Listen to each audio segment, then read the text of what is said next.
خدا خدا کر کے پاکستان کے لیے حالات موافق ہونے شروع ہوئے ہیں، اور اب ہمارے اپنے جو اندر کے جن اور بلائیں ہیں انہوں نے ہمیں کاٹنا شروع کر دیا ہے۔ یہ علی امین گنڈا پور نے آج سے چند دن پہلے ایک پریس کانفرنس کی، جس کے اندر اس نے کہا کہ پاکستان کے سیکیورٹی ادارے مبینہ طور پر ملوث ہیں ان لوگوں کو چھڑوانے کے لیے جس کو ہم دہشت گرد کہتے ہیں، اور جن کو ہم پکڑتے ہیں اور صاف کرتے ہیں، ان سے علاقے چھڑواتے ہیں، اور اس کے بعد ان کو چھڑوا کے کوئی اور لوگ لے جاتے ہیں۔ پھر یہ بھی کہا کہ اگر آپ نے اتنا ہی آپ کو شوق ہے یہ کام کرنے کا تو ان کو بھرتی کر لیں۔ یہ باقاعدہ ایک بیان جاری کیا۔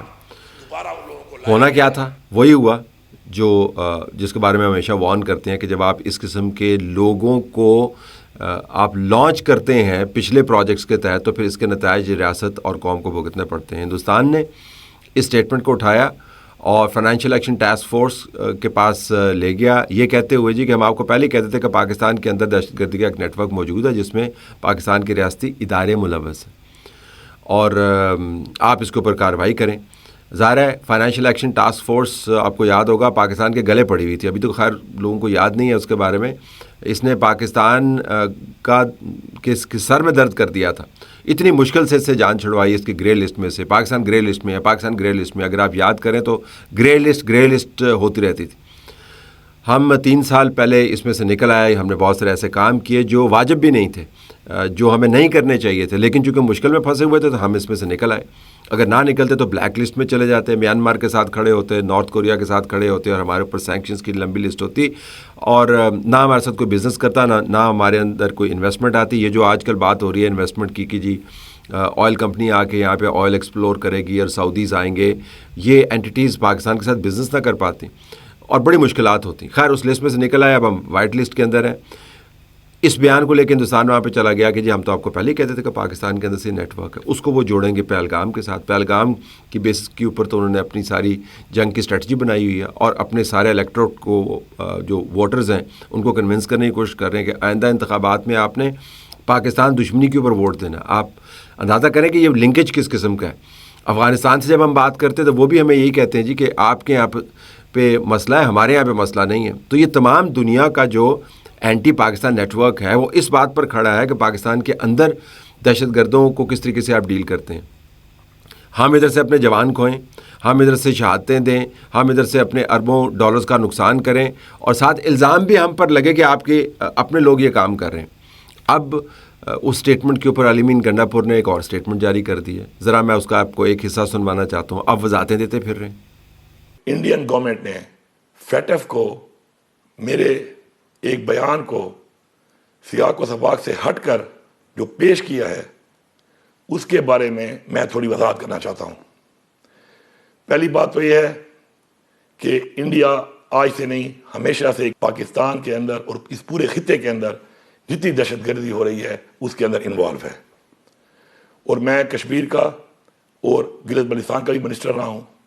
اب میں فیٹف کو خط بھی لکھ رہا ہوں، اور ساتھ ساتھ فزیکلی جا کر وہاں پر ان کو اس کے اوپر پوری جا کے وضاحت سے بتاؤں گا بھی صحیح کہ کشمیر میں اور گلگت بلتستان میں جو تم کر رہے ہو اور کب سے کر رہے ہو اور کیا کیا تم نے کیا ہے، اس کے علاوہ پورے پاکستان میں جتنی بھی دہشت گردی ہو رہی ہے، خاص طور پر افغانستان کے اندر جب ابھی بھی امریکہ اور افغانستان کی جنگ تھی تو 100 سے زیادہ سفارت خانے تم نے کھولے ہوئے تھے، اور نہ وہاں پہ ٹریڈ ہو رہی تھی، نہ انویسٹمنٹ ہو رہی تھی، نہ سفارتکاری ہو رہی تھی۔ تم ان کے ذریعے پاکستان میں دہشت گردی پھیلانے کے لیے کام کر رہے تھے۔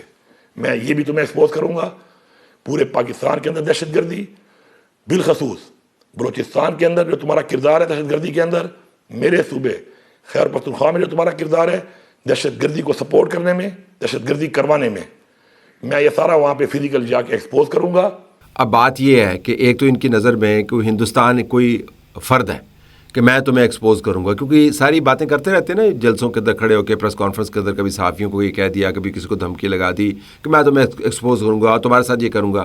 ہندوستان کوئی فرد ہے جس کو میں ایکسپوز کر دوں گا، اور فیٹف جس کا دفتر پیرس کے اندر ہے وہ بھی کوئی بندہ ہے جس کے سامنے میں جا کے کہوں گا اوے فیٹف یہ دیکھیے کتنا گندا بندہ ہے انڈیا، یہ مجھے غلط ریپرزینٹ کر رہا ہے، اور میں انفرادی طور پر جا کے یہ بات کر پاؤں گا، میں ایکسپوز کروں گا. ان کا خیال ہے کہ دنیا جو ہے ایک بہت بڑا تھیٹر ہے. کوئی مینار پاکستان کے سامنے عمران خان کا جلسہ ہو رہا ہے اور دنیا ساری دیکھ رہی ہے کہ علی مین گنڈا پور جو ہے اب انڈیا کو ایکسپوز کر رہا ہے. سنجیدہ ترین الزامات لگاتے ہیں اور بچگانہ انداز سے اس الزام کو اور اس کا جو زہریلا پن ہے اس کو ختم کرنے کی کوشش کرتے ہیں، جو نہیں ہو سکتا، کیونکہ یہ اب بیان جو ہے وہ ریکارڈ پر وہ لے آئے ہیں. اثر پتہ نہیں اس کا کیا ہوتا ہے. جو میں گزارش کرنا چاہ رہا ہوں وہ یہ ہے کہ جب پاکستان کے اندر سے اس قسم کے تجربات جو ہم نے ماضی میں دیکھے، جس کا جو راحیل شریف کے دور سے جس کا آغاز ہوا، جنرل باجوہ جس کا ایک بہت بڑا چیمپئن رہا ہے، اور اس کے ساتھ جنرل آصف غفور جیسے لوگ ہیں جو 5th جنریشن کی بات کرتے تھے، اور اس کا بیسک مقصد یہ تھا کہ اپنے اوپوننٹس کو آپ نے ایکسپوز کرنا ہے، جی آپ نے ان کی تذلیل کرنی ہے. وہی الفاظ جو علی مین گنڈا پور ادا کر رہا ہے، ان کے نتائج جب آپ بھگتنے لگتے ہیں تو صرف آپ نہیں بھگتتے، ریاست بھگتتی ہے، قوم بھگتتی ہے.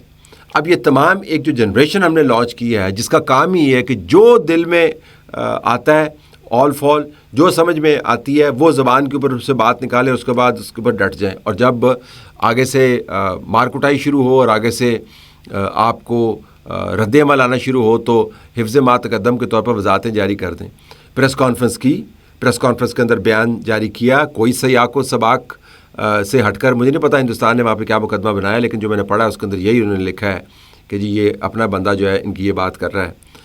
جو الفاظ ادا کیے اس بات سے قطع نظر کہ ہندوستان اس کو کس طرح استعمال کرنا چاہ رہا ہے، اس کو کیا نتیجہ نکلے گا، وہ کوئی الفاظ ادا کرنے والے، یہ کوئی بات کرنے والی ہے چیف منسٹر کی طرف سے آفس سے جو ایپیکس کمیٹی کے اندر بیٹھتا ہے، جو یہاں پہ پرائم منسٹر سے آ کے ملتا ہے، جو کور کمانڈر سے ملتا ہے، یہ کوئی باتیں کرنے والی ہیں؟ لیکن قصور تو ظاہر ان کا نہیں ہے. یہ ایک پوری جنریشن ہم نے لانچ کی ہے جس کا کام ہی دماغ کی دہی بنانا ہے، لیکن وہ دماغ کی دہی نہیں بنا رہے، وہ اس وقت پاکستان کے مفادات کی دہی بنا رہے ہیں. اور اب جو آپریشن رد الفساد نما شروع کیا ہوا ہے، اور یہ خوارج کے خلاف جو ہم نے ایک محاذ بنایا ہے، اور اس وقت یہ جنگ جاری ہے. جب میں آپ سے بات کروں، بنوں کے اندر ایک بہت بڑا آپریشن ہو رہا ہے. ابھی میرا پروڈیوسر اس کو پتہ ہے، میں نے اس کے سامنے تفصیلات رکھی ہیں، میں آپ کو دکھا بھی دیتا ہوں. یہ ایک ویڈیو دیکھ لیں آپ. ڈرون کو روکلا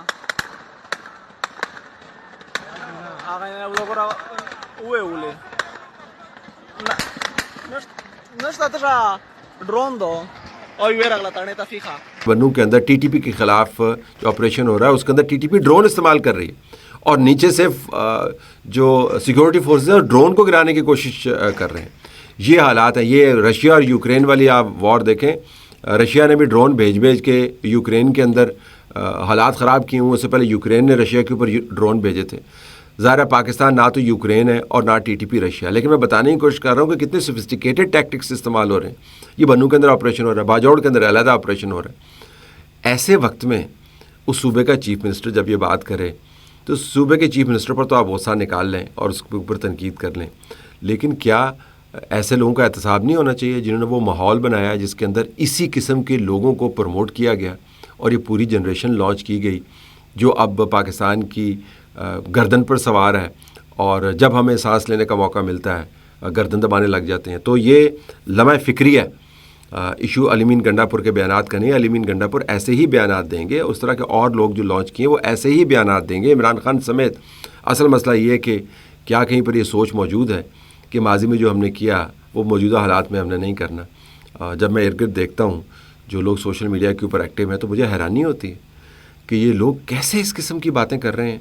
اور ریاست جو کہتی ہے جی کہ ہم نے نیریٹو کی جنگ جیتنی ہے، وہ نیریٹو بننے کیسے آپ دے رہے ہیں؟ تو پھر یہی خیال ہوتا ہے کہ ہو سکتا ہے یہ بھی کوئی ایسے ایسٹس ہوں جن کو آنے والے وقتوں کے لیے رکھا گیا ہو. یہ ایسٹس نہیں ہوتے، یہ لائبلٹیز ہی ہوتی ہیں، اور ہر دوسرے سال آپ کو پتہ چلتا ہے کہ یہ لائبلٹیز کتنی بڑی ہیں.